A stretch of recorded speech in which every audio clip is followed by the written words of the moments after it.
Mesdames, Mesdames, Messieurs, c'est votre serviteur Boucar Diouf, président de la Convention d'idées et d'action autour de la République, qui vous revient après quand même une assez courte, entre guillemets, de repos, une assez courte séance de disparition ou de repos. Je reprenais un peu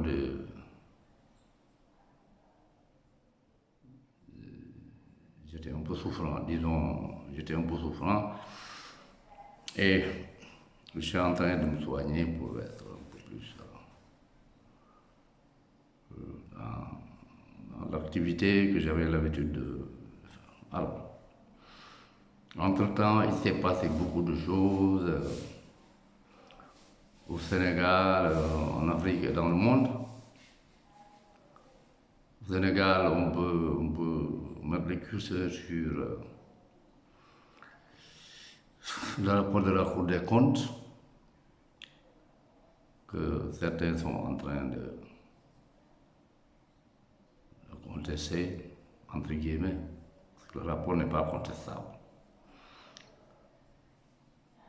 Ensuite, il y a la guerre au Congo, il y a l'Union africaine et le changement du président de la Commission.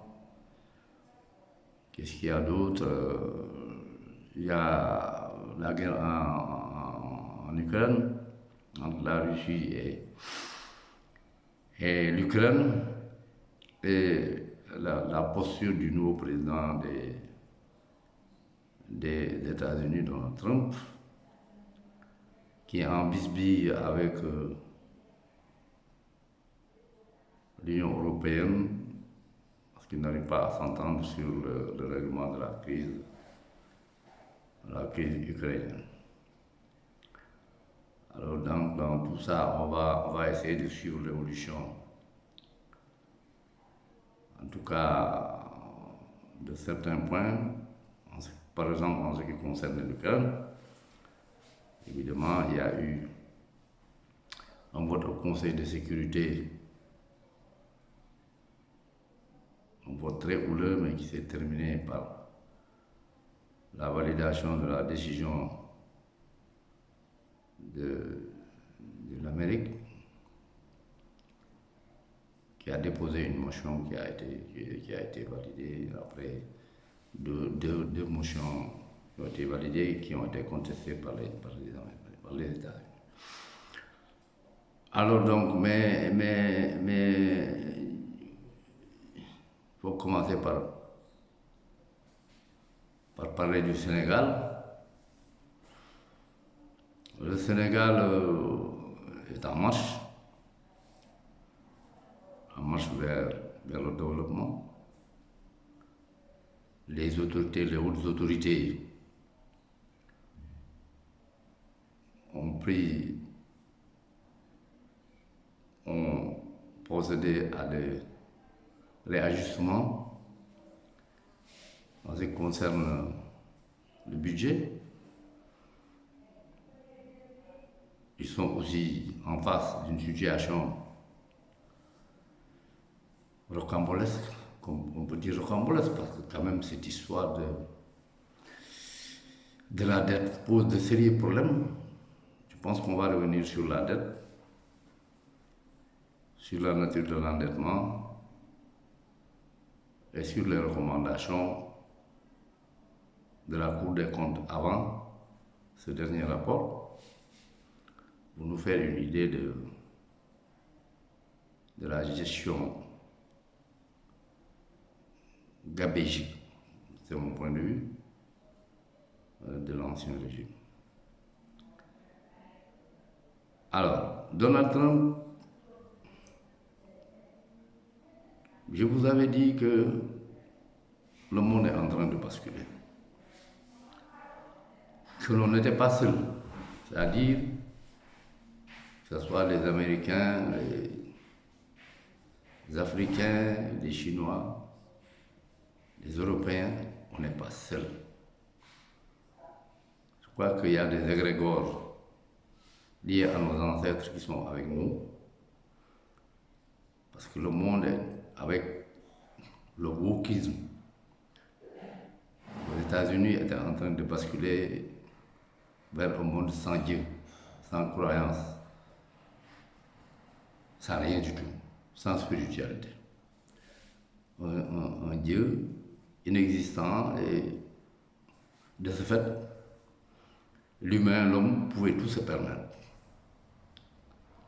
On était entré dans les LGBT, après c'est le genre, avec plusieurs, je sais pas, après les gens étaient en train de faire, c'était déjà fait la pédophilie, qui passe dans certains pays où les pédophiles sont protégés, en Europe.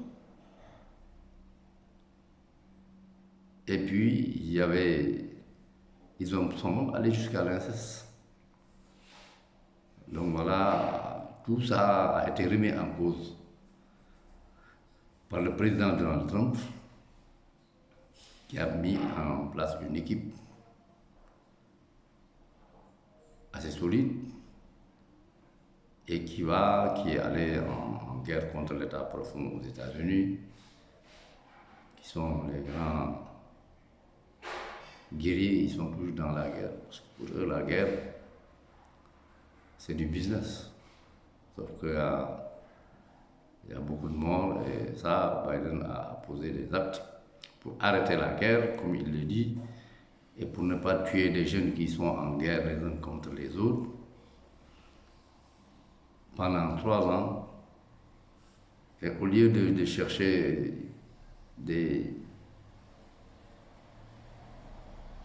pions ou bien des discussions qui vont dans le sens de l'arrêt de la guerre, eh bien, l'Union européenne a toujours demandé envoyer de l'argent, envoyer des armes. Ouais, il faut que l'Ukraine gagne cette guerre, alors que tout le monde sait que l'Ukraine ne peut pas gagner la guerre contre la Russie. L'Ukraine avec l'Union européenne, les États-Unis ont tenté, ça n'a pas marché. Et ce que l'Union européenne ne sait pas, c'est que la Russie, c'est la première puissance,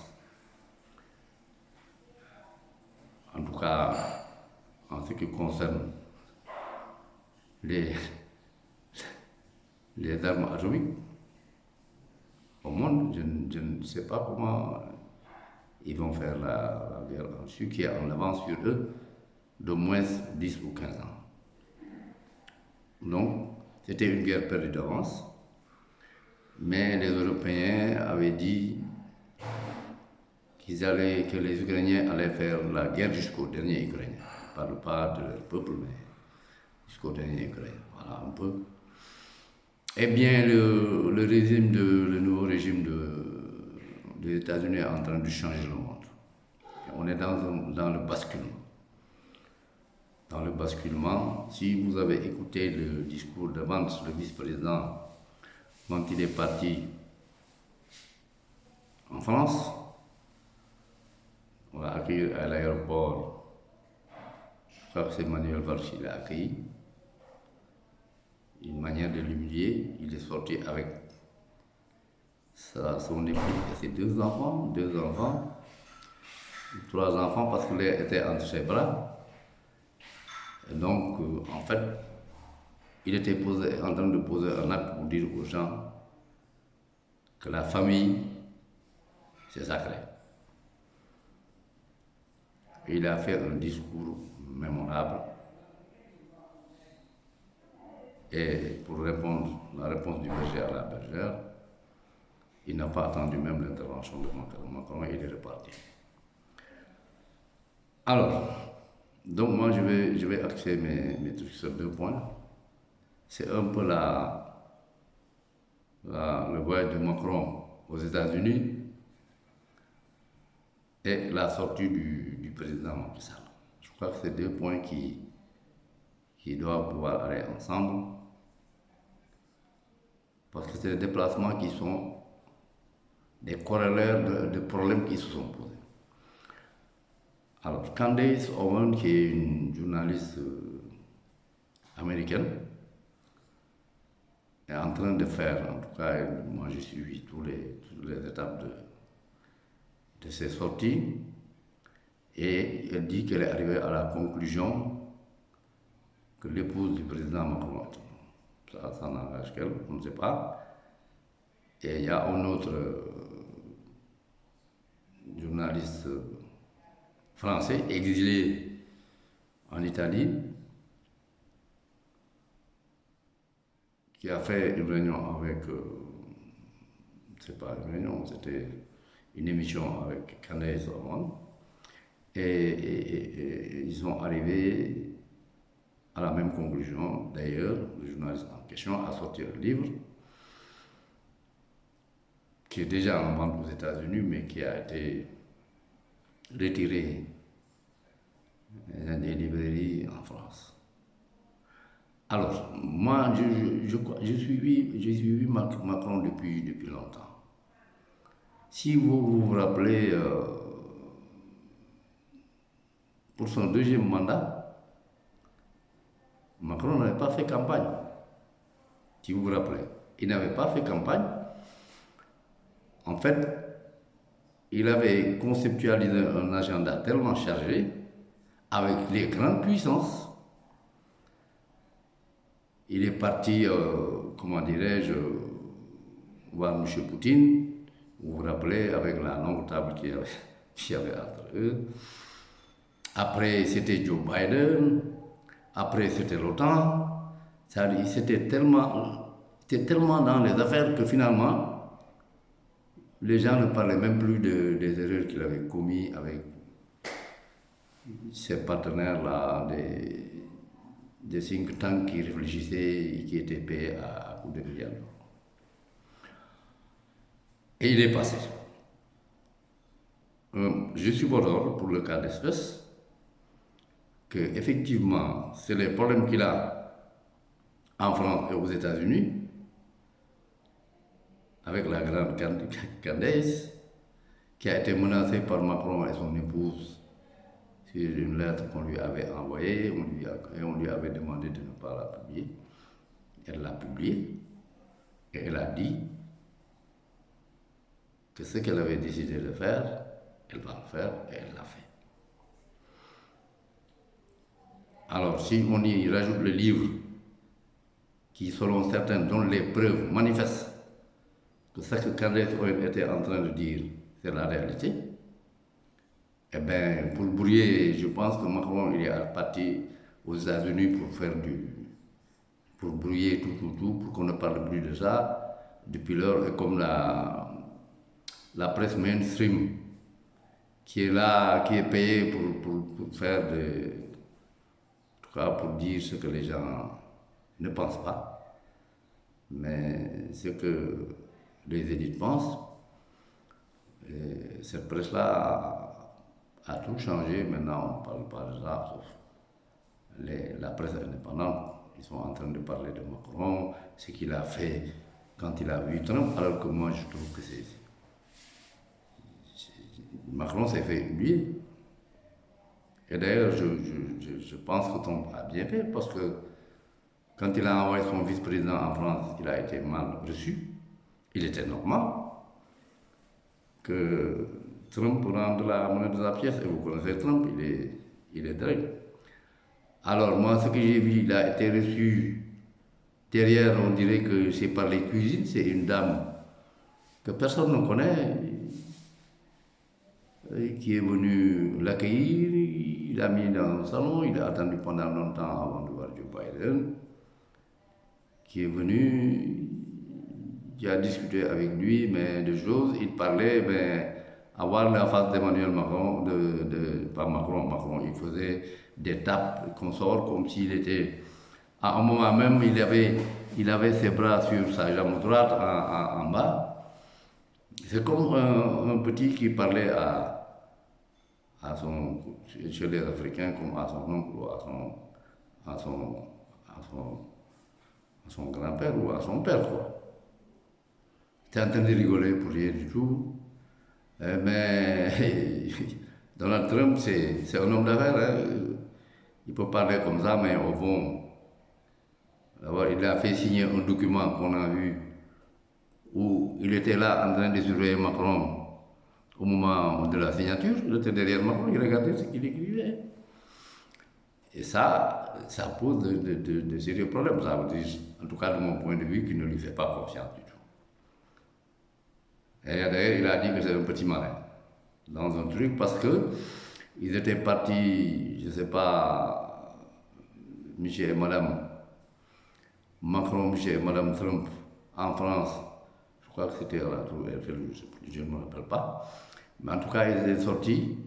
Et quand les journalistes sont venus interroger Macron, Macron était en train de faire l'interview en français.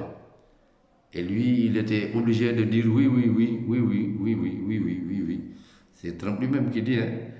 Il dit que mais le lendemain, quand il a vu ce qu'on a écrit dans les journaux américains, il s'est rendu compte que ce n'était pas ce qu'il pensait, c'est que Macron, en tout cas, devait dire. Il avait dit autre chose qui n'avait rien à voir avec ce qu'il attendait de lui. Donc, voilà. Et puis, on a abouti, le vote est fait.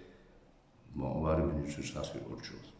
Le deuxième point, ce sont les anciens présidents africains qui sont, soi-disant, allés à Cape Town voir Cyril Ramaphosa, qui est le président du G20, pour un peu travailler sur je ne sais pas, ce qu'ils veulent de la dette africaine, il faut la réduire, ou bien la supprimer, ou bien et consort. Mais moi, les gens sont en train de parler de gauche à droite. Oui, il a dit non, non, non, non, moi je ne suis pas dans ça. Et je suis sûr que je suis dans la réalité des faits. Le problème, c'est que la plupart de ces présidents ont des biens aux États-Unis. En tout cas, le nôtre, Macron, a des biens aux États-Unis. Je ne sais pas, je crois que c'est à Houston qu'il parle comme ça. Et Trump a dit que les anciens présidents et les anciens ministres, premiers ministres, qui ont des biens aux États-Unis, que ce soit des avions, des jets privés, en tout cas tout ce qui est luxe là-bas, ou bien les maisons, il va les vendre. C'est ça qu'il a dit, il va tout vendre. Et s'il vend les maisons, ils ne parlons pas des comptes qu'ils ont là-bas. S'il y a beaucoup d'argent, il va saisir. Bon, maintenant, il dit qu'il va mettre dans les caisses, dans les caisses du Trésor américain. Mais bon, on va voir s'il doit le faire aussi. Je pense qu'il serait normal qu'il remette ça au pays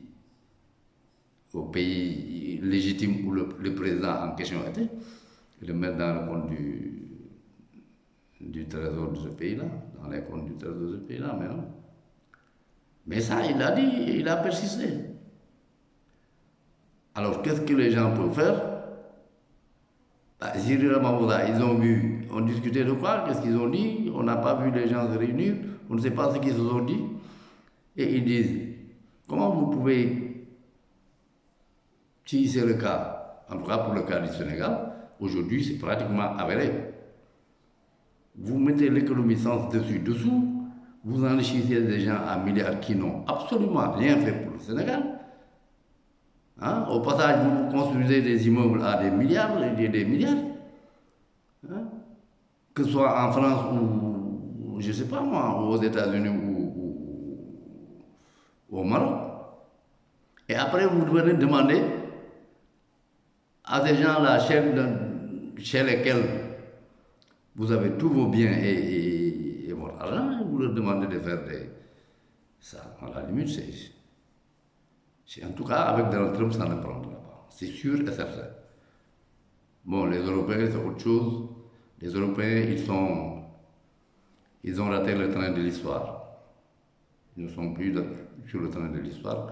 C'est Sarkozy qui nous raille pour dire que l'Afrique n'était pas encore dans l'histoire. Nous, on est dans l'histoire et c'est lui qui sort complètement de l'histoire.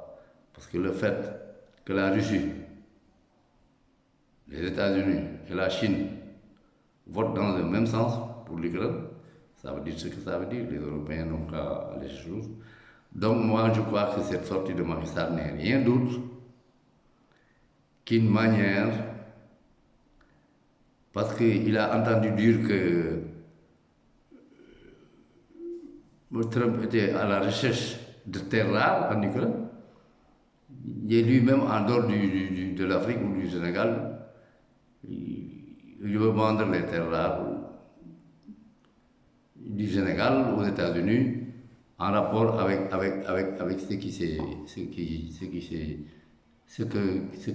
les déclarations de Donald Trump. D'accord? Ça veut dire que, en fait, ce qu'il a dit, il a dit que oui, les États-Unis ont intérêt à discuter avec l'Afrique parce que nous avons des terres rares, nous avons le problème. S'il veut discuter avec l'Afrique, est-ce que c'est avec les anciens présidents qu'il va discuter? Il ne le fera pas.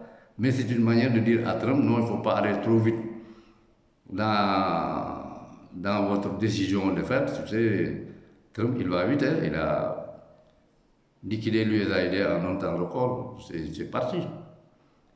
Et ils savent que Trump ne fâche pas. Donc ils sont en train d'amadouer Trump pour lui dire non, tu n'as pas intérêt à le faire, parce que nous sommes les Africains, nous sommes les présidents africains, qui ne sont plus présents, mais nous pouvons faciliter les rapports qui vous permettront d'avoir les terres rares, certainement à des prix compétitifs, pour ne pas dire à des prix.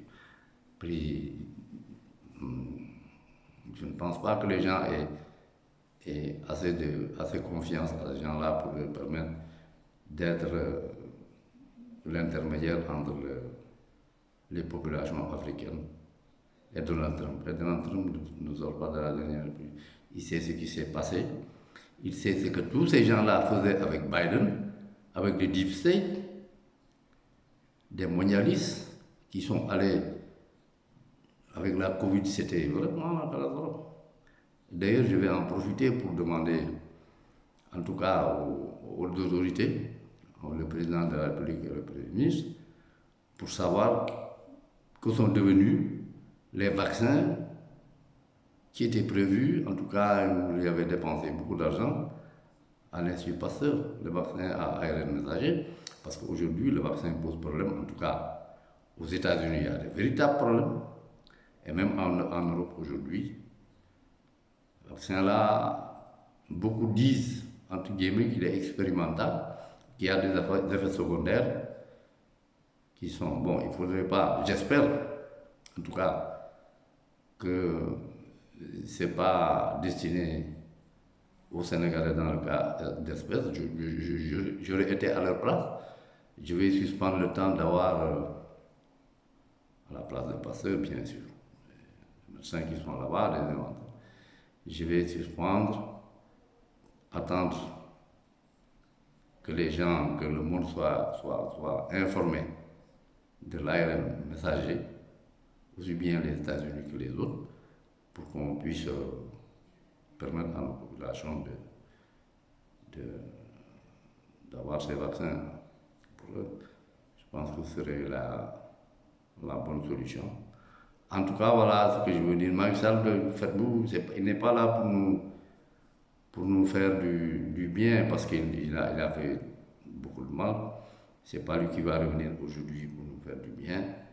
Le problème, c'est que si les Américains font ça, qu'ils prennent tous leurs avoirs et tout ce qu'ils ont là-bas, ben, les Européens risquent de suivre le pas et ça va poser problème. En tout cas, de mon point de vue, c'est ça le problème réel qui se pose et qu'il va falloir prendre en charge. Voilà, je vous remercie. Je vais vous revenir sous peu sur d'autres sujets que je suis en train de consulter, d'ausculter, pour arriver à informer tout le monde sur ce qui se passe, non seulement au Sénégal, mais surtout en Afrique et dans le monde. Je vous remercie. Au revoir.